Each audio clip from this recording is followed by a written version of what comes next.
Cumprimento a todos com a paz do Senhor Jesus. Que bom ter você aqui de novo conosco para mais uma pré-aula da Escola Dominical. Você que está chegando agora, seja muito bem-vindo ao canal Abrajaula. Nos ajude, inscreva-se em nosso canal, deixe o seu like, ative o sininho para receber as notificações, compartilhe boas coisas, compartilhe boas novas. Vamos à nossa pré-aula. Nesse quarto trimestre, estamos estudando uma revista de escola dominical que tem por tema o governo divino em mãos humanas, a liderança do povo de Deus, em 1ª e 2ª Samuel. Na lição que será ministrada no domingo, dia 17 de novembro de 2019, estaremos estudando o referido tema, Davi é ungido rei. E nesta lição, nós estudaremos a unção de Davi como rei de Israel. Pontuaremos uma de suas maiores virtudes, o serviço, pois Davi tinha um coração de servo, diferente de Saul, seu antecessor.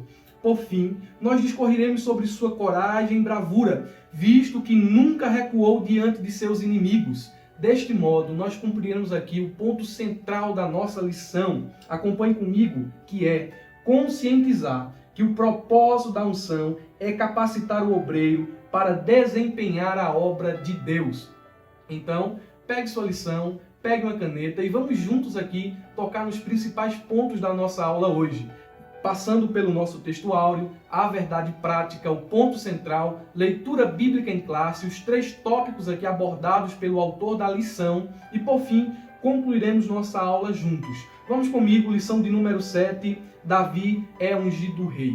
Antes de irmos aqui para o texto áureo, é necessário fazer algumas considerações iniciais. A primeira dela é que se você é professor da escola dominical, fique muito atento, porque a partir de agora, nossa lição ou as lições que virão se concentrarão na vida de Davi. Olhe comigo o índice da lição para que você fique por dentro dessa informação. A lição de número 7 é Davi é ungido rei. A lição de número 8, o exílio de Davi. Lição 9, o reinado de Davi. Número 10, o pecado do homem segundo o coração de Deus. Lição de número 11, as consequências do pecado de Davi. Lição de número 12, a rebelião de Absalão. Nessa lição falaremos de Davi indubitavelmente. Lição de número 13, a velhice de Davi. Por que aqui eu estou trazendo aqui essa informação? Porque devemos ter cuidado, de nos centrarmos naquilo que a lição está nos ensinando, a fim de que não baguncemos o assunto, não falemos de um assunto na lição de número 7 que só deveria ser tratado na lição de número 8. E na lição de número 8 falar de um assunto que só deveria ser tratado na lição de número 9. Então é importante estar atento a esta informação. Outra informação aqui dentro da consideração inicial é que eu gostaria de trazer aqui uma breve biografia de Davi, já que vamos agora nos deter na história desse personagem. Para isso, eu gostaria de indicar aqui a leitura desse livro, que eu gosto muito, o escritor Charles Swindoll. Ele tem uma série aqui sobre os heróis da fé, não é aquela mesma produzida por Orlando Boyer, mas é uma série diferente. E Davi é um dos personagens que Charles Swindoll ele aborda aqui, ele traz uma breve biografia. Não sei se a câmera vai focar, vou ficar paradinho ver se ela foca. Um livro de Davi, um homem segundo o coração de Deus. Muito bom essa literatura. Trazendo aqui uma breve biografia da história de Davi, faz-se necessário dizer que Davi é o nome do maior rei de Israel e o ancestral humano do Senhor Jesus Cristo. Sua história, suas realizações, seus problemas recebem um tratamento extensivo na Bíblia. Há muitos capítulos dedicados à história de Davi. Vai desde 1 Samuel, capítulo 16, até 2 aos Reis, capítulo de número 1. Veja que é uma quantidade de versículos e capítulos muito grande. E não para por aí. Temos ainda 1 aos Crônicas, capítulo de número 2, até o capítulo de número 29. Davi era o filho mais novo de Jessé. Jessé era da tribo de Judá, neto de Boaz e Ruth, segundo está escrito em Ruth, capítulo 4, versículo 18 ao versículo de número 22. Davi foi um homem aqui de muitas qualidades. Poderíamos aqui elencar várias qualidades de Davi, mas vamos aqui nos resumir ao pouco espaço que temos. Em primeiro lugar, Davi ele era um músico habilidoso, o qual compôs vários salmos. Temos vários salmos de Davi, dentro dos 150 ali que estão registrados na Bíblia, o Inário de Israel. Um dos mais conhecidos é o Salmo de número 23, o Senhor é meu pastor, nada me faltará, deitar-me faz em verdes pastos, e por aí vai. Muito conhecido esse salmo.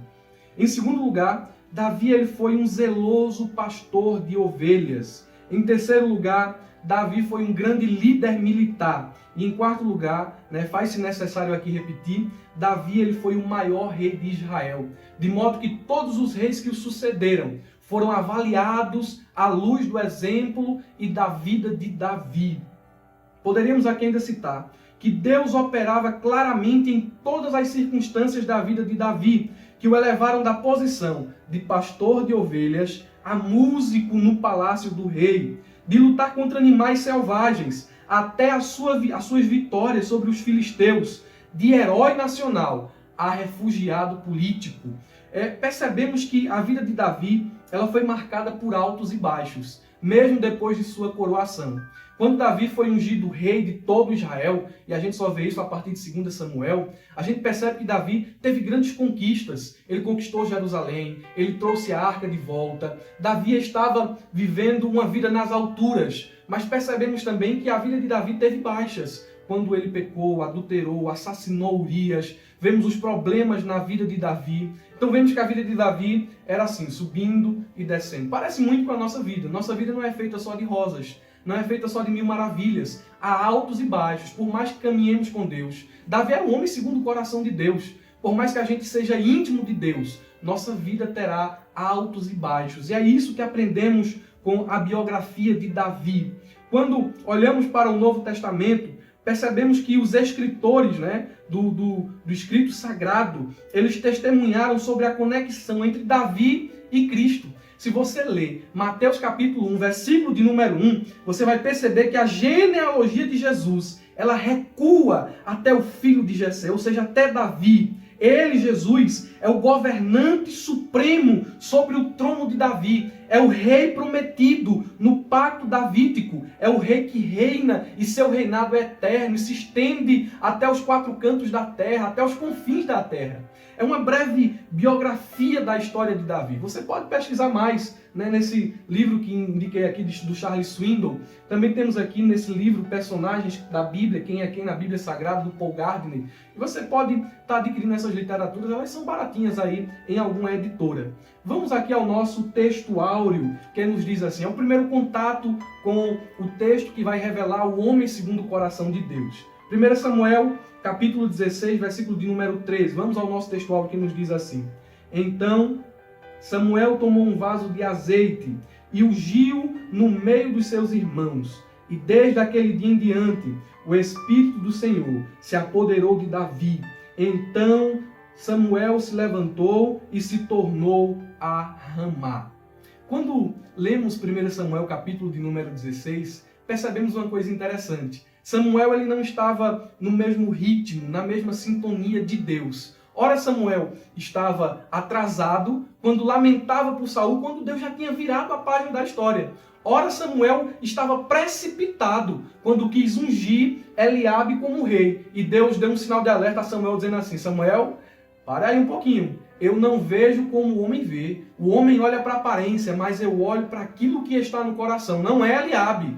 Então, vemos diante desses primeiros capítulos, melhor dizendo, os primeiros versículos de 1 Samuel, que o profeta, apesar de muitas limitações, ele era alguém obediente. Ele sabia ouvir o sim, como também o não de Deus. E o texto nos ensina que por mais que o homem se aproxime de Deus, por mais que o homem se santifique e por mais que o homem tenha amizade com Deus, ele vai continuar sendo homem, sujeito a errar, sujeito a falhar, sujeito a se enganar. Mas a diferença está no ouvir e saber corresponder àquilo que Deus, saber corresponder àquilo que Deus está falando. Ainda sobre o nosso texto áureo, eu gosto muito dessa expressão que diz assim, ungiu no meio de seus irmãos. Davi, ele era o escolhido de Deus. Ele tinha a preferência divina. E foi o que Deus disse ao próprio Samuel. Veja o que diz o versículo de número 1 do capítulo 16 de 1 Samuel. Porque dentre os seus filhos me tenho provido de um rei. O que é que Deus está dizendo aqui a Samuel? Eu mesmo vi. Davi tem a minha preferência. Foi eu que escolhi, sou eu que estou vendo, sou eu que estou separando este moço, esse jovem. Foi eu que vi. Muito bonito isso. E quando percebemos esse ato de Deus ungir Davi no meio dos seus irmãos, apesar de Davi não estar presente no momento da chegada de Samuel, percebemos que aquilo que é nosso. Pode ter muita gente na frente, mas Deus vai fazer passar tudinho para chegar a nossa vez. Vai passar Eliabe, vai passar Samar, vai passar Abinadab, vai passar tudinho, mas aquilo que é seu, é seu.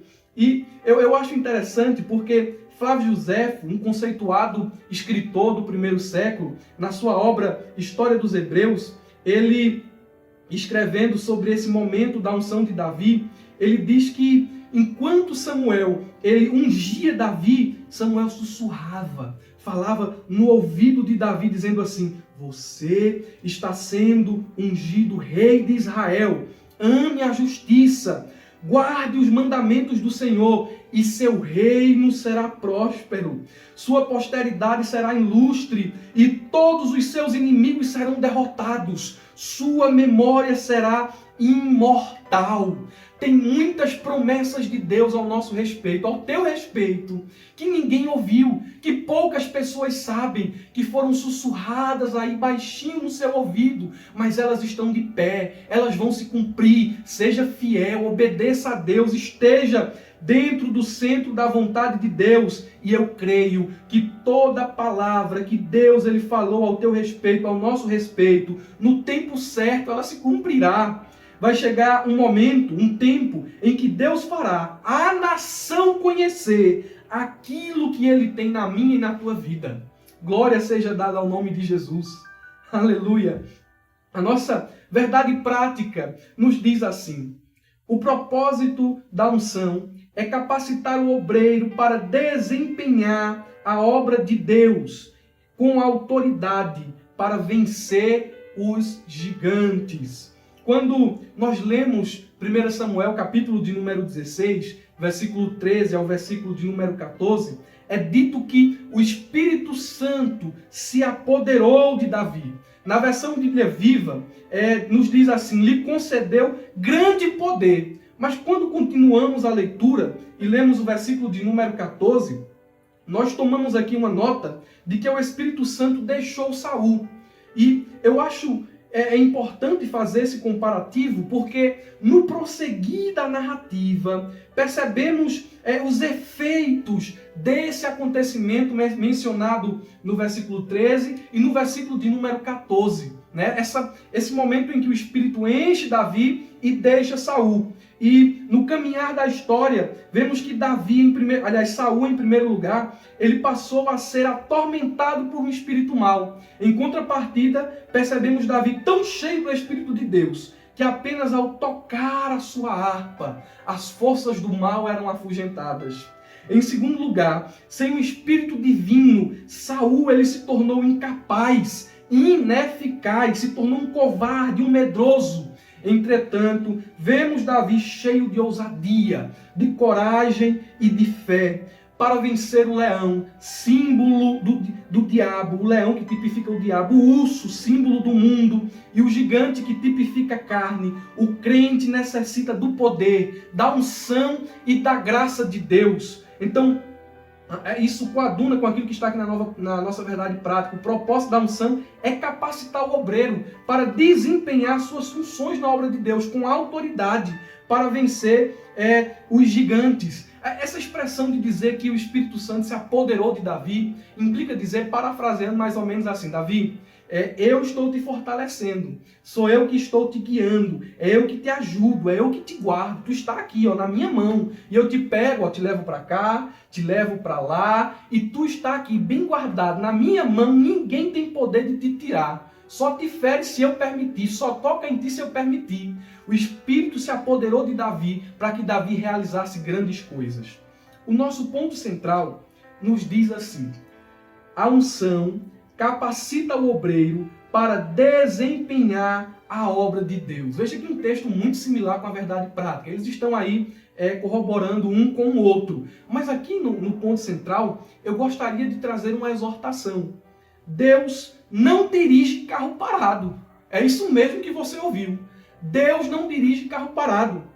É preciso parar de perder tempo, com questionamentos tolos e com coisas pueris. Dizer assim, não sei se eu tenho chamada, não sei se Deus é na minha vida, não sei se devo fazer isso, não sei se devo fazer aquilo.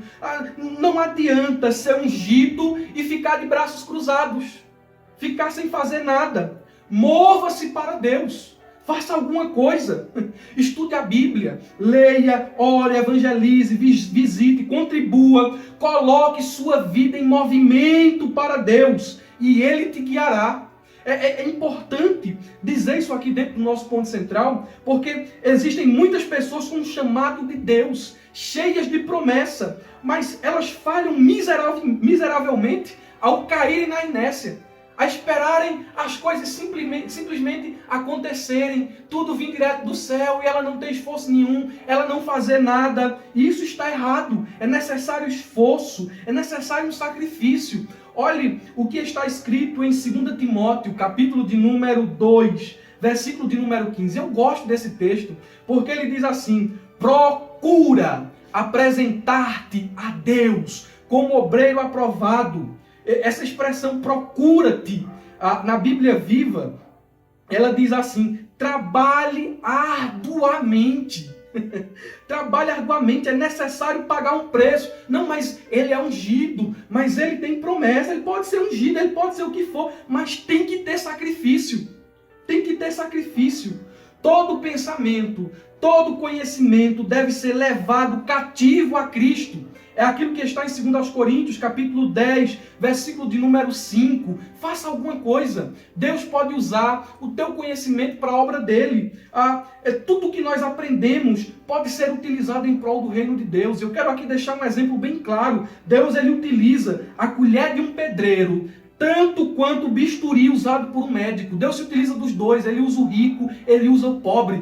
Tudo que nós aprendemos, seja uma nova língua, seja mexer uma massa, seja o que for, pode ser usado para o reino de Deus. O que você não pode é ficar parado. Eu vou me tornar repetitivo aqui ao falar aquilo que disse no início. Deus não dirige carro parado. Mova-se para Deus e Ele te guiará. Amém?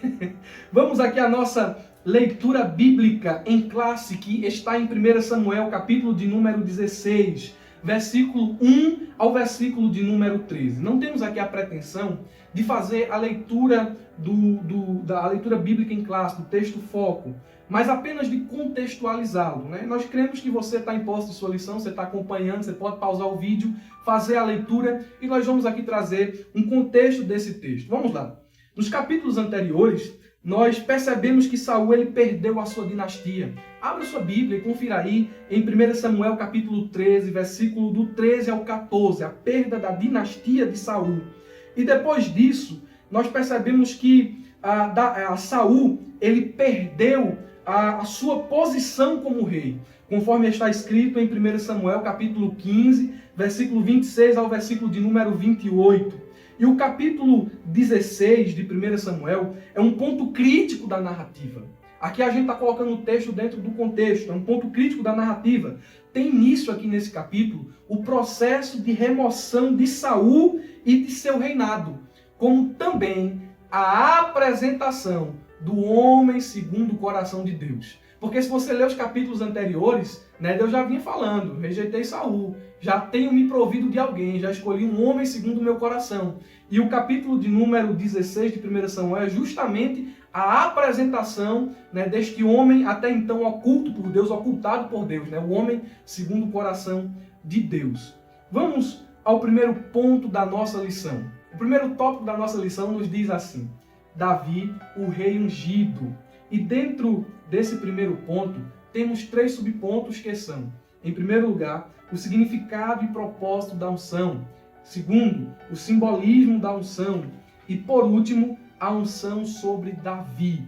Nas orientações pedagógicas de nossa lição, que recebemos da CPAD, somos orientados a falar sobre esse primeiro ponto do nosso estudo, sob uma ótica pentecostal. O que isso quer dizer? Vamos fazer aqui uma associação da unção ao dia de Pentecostes, ao batismo com o Espírito Santo.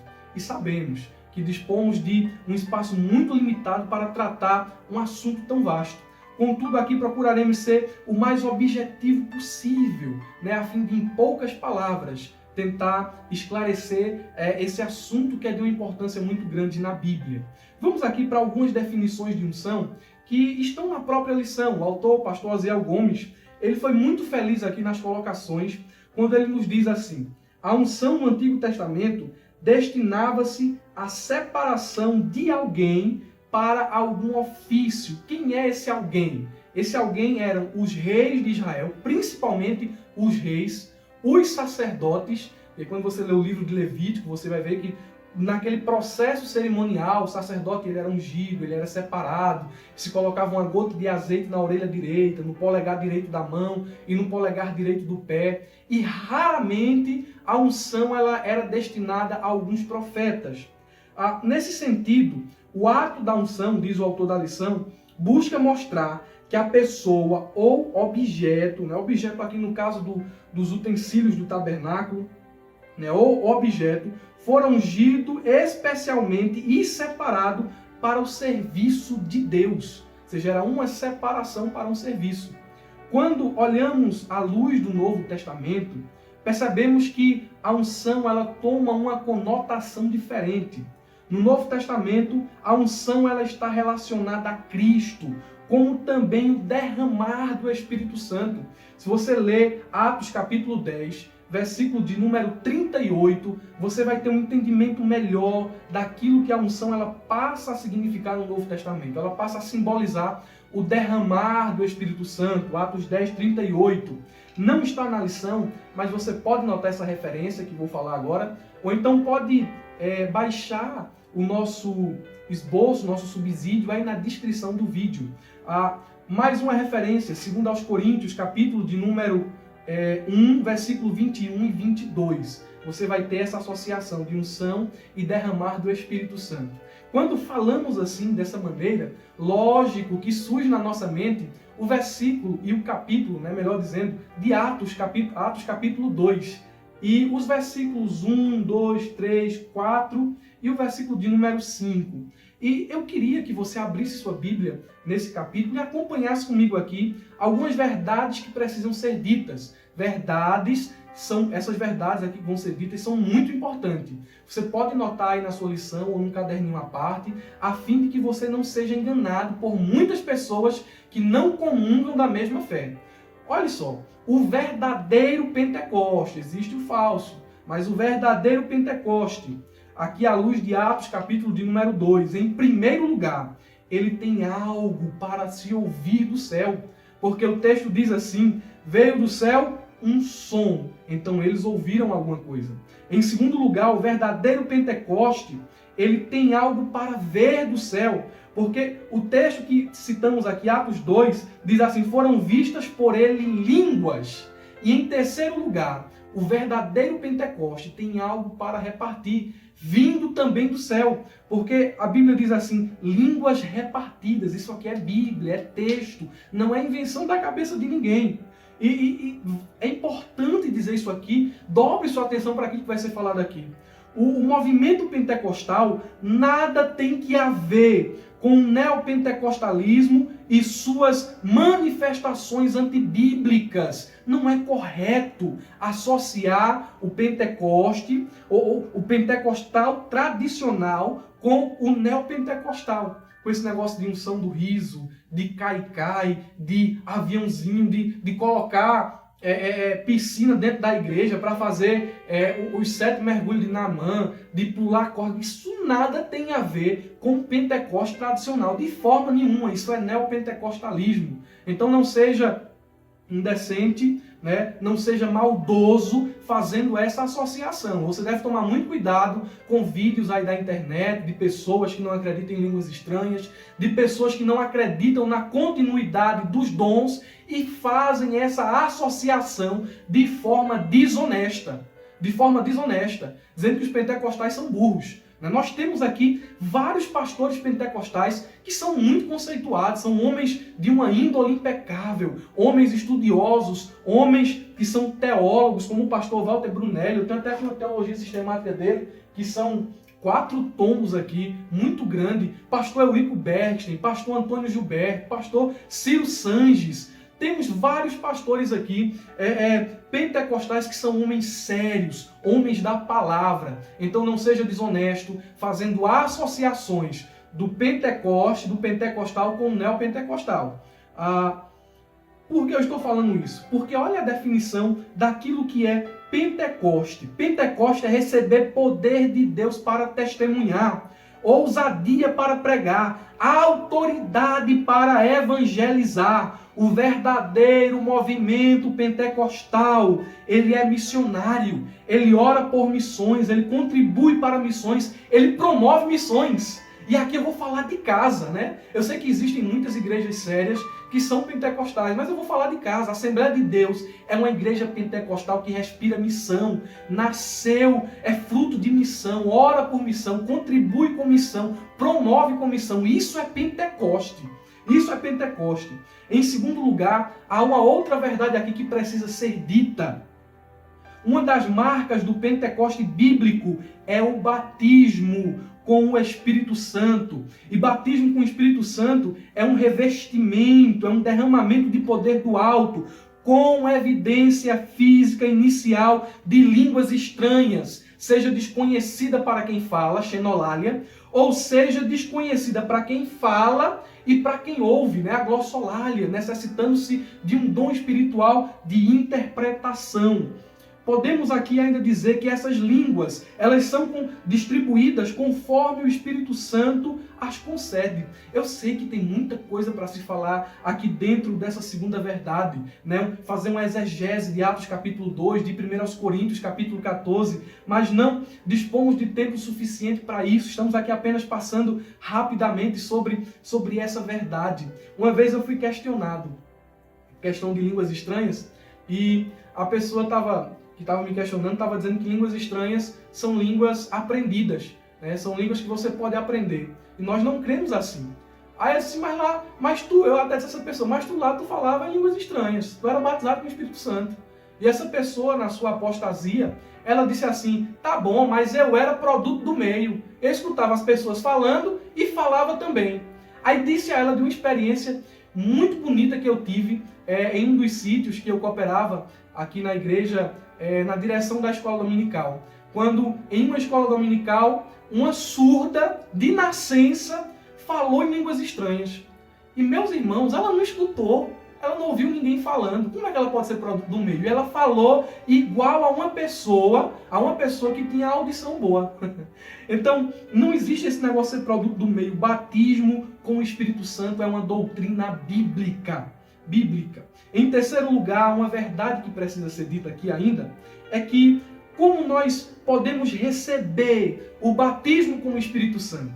Bem, à luz da palavra de Deus, o batismo com o Espírito Santo é para as pessoas de qualquer nação. Porque Atos capítulo 2, versículo 17, abra sua Bíblia, diz assim, o batismo ele é para toda carne. Pedro está fazendo menção da profecia do profeta Joel, né? E há de ser que nos últimos dias derramarei do meu Espírito sobre toda a carne. Os oráculos de Deus foram dados aos israelitas, conforme está escrito em Romanos. Mas aqui Joel profetiza que nos últimos dias o Espírito seria derramado sobre toda a carne. Então, a promessa do batismo, que se cumpriu lá no dia de Pentecoste, e teve seu início lá no Pentecoste, ainda continua valendo para os dias de hoje, ela é para toda a carne, todas as pessoas de todas as nações.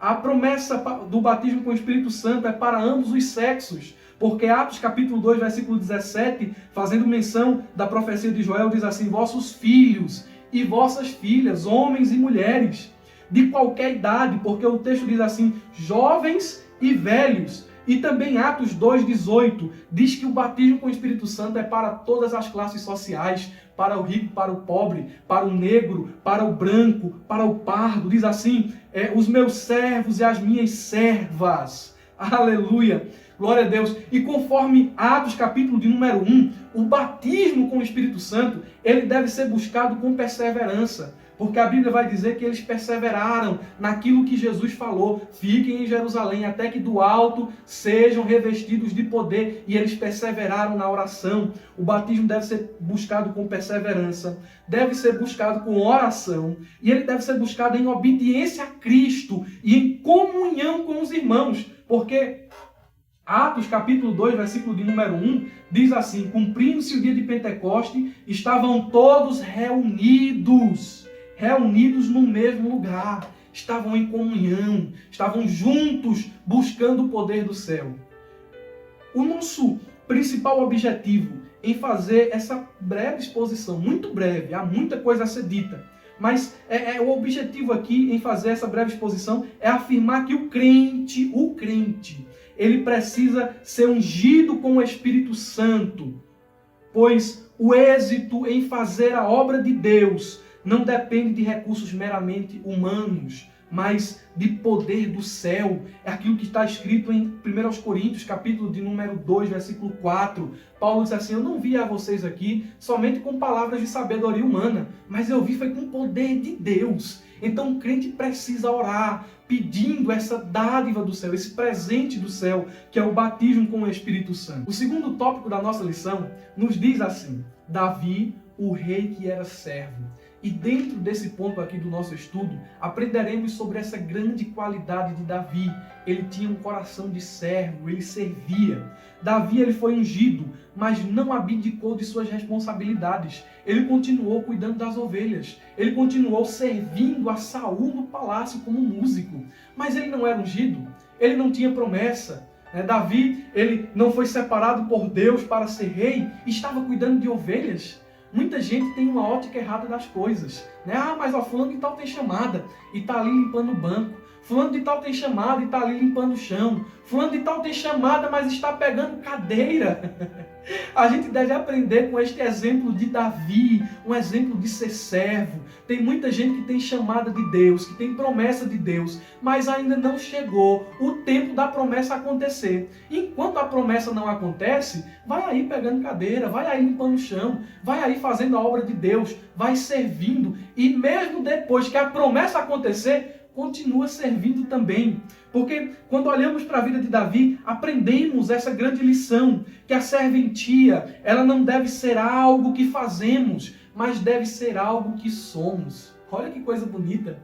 Note isso na sua lição, na sua Bíblia, na sua agenda ou no seu celular. A serventia não é algo que nós fazemos, mas deve ser algo que somos. Quando olhamos para a vida de Davi, aprendemos 3 características, é lógico que tem mais, mas separei 3 características de um servo de Deus, à luz da vida de Davi. E eu gostaria de trazer aqui esse esboço homilético para enriquecer o segundo ponto da lição. Primeiro ponto nos diz assim, primeira característica: um servo serve com alegria. Salmo 100, verso 1 e 2, servir ao Senhor com alegria. É um salmo de Davi, apresentai-vos a ele com cântico. Uma segunda característica de um servo de Deus é que o servo, ele procura oportunidade para servir. É aquilo que está em 1 Samuel, capítulo 17, versículo de número 32. Olha o que diz esse versículo. E Davi disse a Saul, olha só: não desfaleça o coração de ninguém por causa dele. Teu servo irá e pelejará contra esse filisteu. Eu aprendo aqui que um servo de Deus, ele procura oportunidade para servir. E a vida de Davi nos ensina algo muito mais profundo. Davi, como servo, fez aquilo que ninguém estava disposto a fazer. Se você é um servo de Deus, se você é um servo à luz daquilo que está sendo apresentado aqui pela Bíblia, no versículo 32 do capítulo 17 de 1 Samuel, você vai procurar fazer aquilo que ninguém mais quer fazer. Muita gente não quer evangelizar, mas como servo nós evangelizamos. Muita gente não quer cooperar nos cultos de oração, não quer ir para a oração, mas nós como servos cooperamos. O verdadeiro servo de Deus procura oportunidades para servir e nesse intuito de achar essas oportunidades, geralmente ele faz aquilo que ninguém quer fazer. Em terceiro lugar, um servo trabalha quando ninguém está olhando. É aquilo que está em 1 Samuel capítulo 17, versículo 34 e 37. Davi está falando a Saul, ninguém estava vendo, mas o teu servo, lá no oculto, no campo, quando estava cuidando das ovelhas de meu pai, Davi dizendo a Saul, estava cuidando das ovelhas de meu pai, vinha o urso, e eu não deixava o urso arrebatar a ovelha, vinha o leão, e eu pegava o leão pela barba, tirava a ovelha da boca do leão. Davi estava trabalhando, ninguém estava vendo, mas há um Deus no céu que olha cada atitude, que atenta para as intenções, que sabe aquilo que é feito no oculto. As pessoas não podem ver aquilo que você está fazendo. Você pode passar desapercebido. Você pode estar trabalhando, mas não tem ninguém dando um tapinha nas costas. Muito bem. Não tem ninguém batendo palma. Não tem ninguém elogiando. Mas tem um Deus no céu que está vendo o teu trabalho. E este Deus no céu que há de te recompensar. Eu torno a dizer aquilo que disse aqui no início da introdução desse tópico 2. A serventia não deve ser algo que fazemos. Deve ser algo que somos. Glória a Deus. O terceiro tópico da nossa lição nos diz assim: Davi, o rei que era guerreiro. E neste terceiro ponto aqui, estudaremos de uma forma muito rápida e resumida o conflito de Davi e Golias. Uma história muito conhecida, que traz em si muitas lições práticas para a vida cristã. Você há de concordar comigo que todos nós enfrentamos gigantes de um tipo ou de outro, mas devemos dominá-los, devemos vencê-los. Nada de ficar parado, nada de ficar com medo, nada de ficar estagnado, de ficar caído, desanimado. Devemos vencer, avançar, devemos dominar os gigantes por meio do poder de Deus, mesmo que os gigantes sejam que nem Golias, que tinha 3 metros de altura, uma armadura que pesava 68 quilos. A Bíblia diz no capítulo 17, versículo 8 de 1 Samuel, que ele era o filisteu, ou seja, o grande campeão. Golias era tão aterrador que causou medo em um exército inteiro. Veja só, um homem trouxe pavor a um exército inteiro. Mas mesmo assim, diante dos Golias que aparecem, que surgem em nossa vida, nós devemos avançar, porque Deus há de estar conosco, Deus há de pelejar as nossas batalhas, Ele há de tomar essas batalhas para Ele, Ele é quem vai guerrear, Deus é quem vai vencer as nossas guerras. E eu separei aqui nesse terceiro ponto 3 requisitos indispensáveis para vencer os gigantes que surgem na nossa jornada espiritual.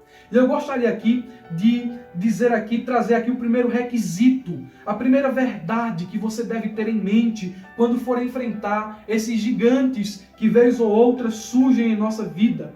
O primeiro deles é: devemos nos desviar de Eliabe, conforme está escrito em 1 Samuel, capítulo 17, versículo de número 30. Eliabe era o irmão mais velho de Davi, fazia parte do exército real. E quando Davi estava andando ali pelo acampamento de guerra, a Bíblia vai dizer que Davi estava perguntando: o que é que vai dar ao homem, que vai se dar ao homem que vencer esse filisteu? E ele estava conversando ali com os demais soldados. Quando Eliabe ouviu as perguntas de Davi, Eliabe se irou. A Bíblia diz que Eliabe ficou irado.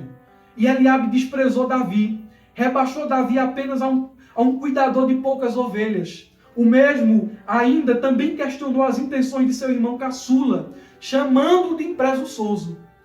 Davi, tu é presunçoso, conhece teu coração.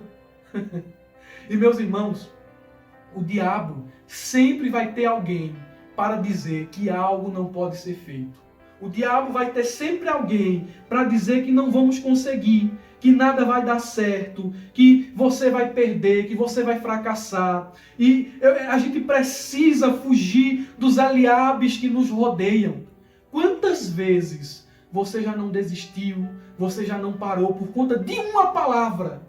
Quantas vezes você já não ficou estagnado por conta de uma seta de Eliabe? Para vencer os gigantes que se levantam na nossa jornada espiritual, é preciso se desviar de Eliabe.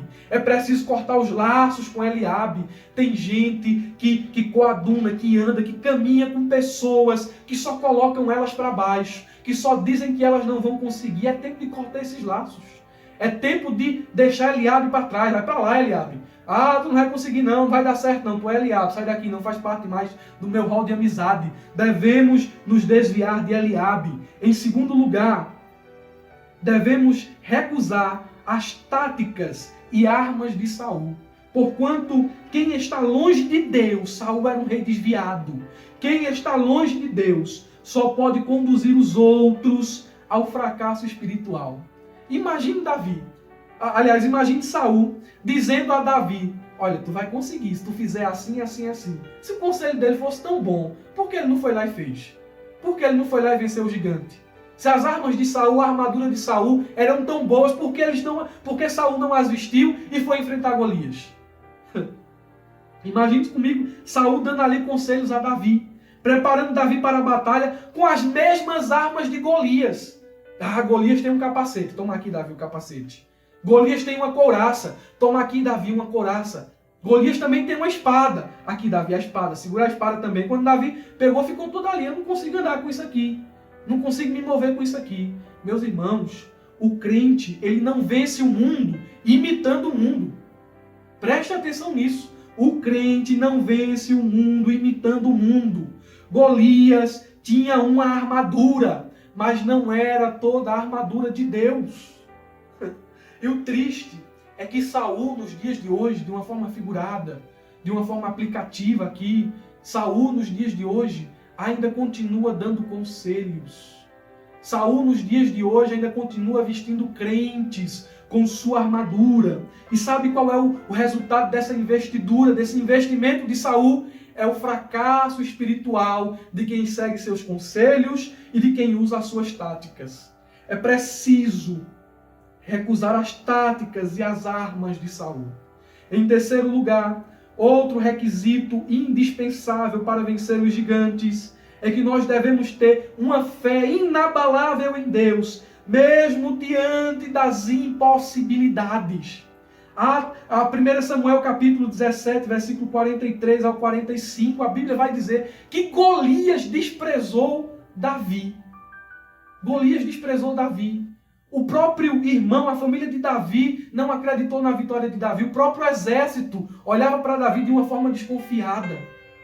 Mas Davi, mesmo diante das impossibilidades, mesmo diante da descrença das pessoas, Davi não recuou. Davi permaneceu confiando em Deus, uma confiança inabalável. E sempre surge alguém para dizer assim: é impossível, Davi. Mas tem sempre um Davi confiando em Deus para responder: é impossível para o homem, mas para Deus não.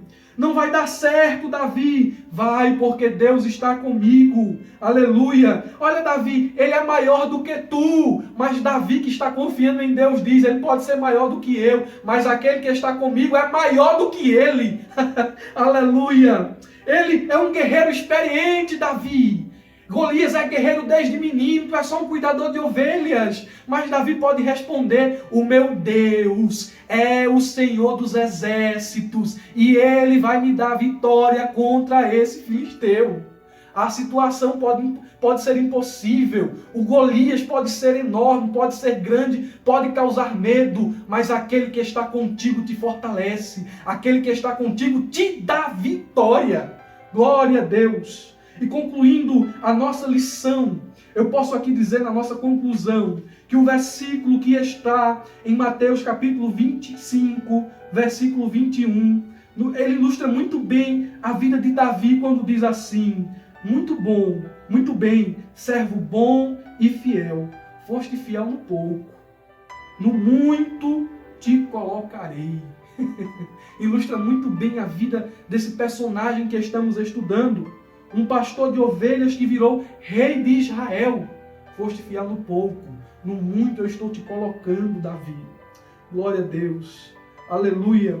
Deus, ele estava preparando Davi no oculto para aprová-lo publicamente. Eu acho isso bonito porque talvez hoje você esteja no anonimato, lutando contra leões e contra ursos. Ninguém está vendo. mas você está fazendo. Você está lá, você não fracassou, você está lá lutando, você não cruzou os braços, você está lá pelejando. E eu digo algo de Deus, se você chegou até aqui nesse vídeo, receba isso aqui da parte de Deus agora.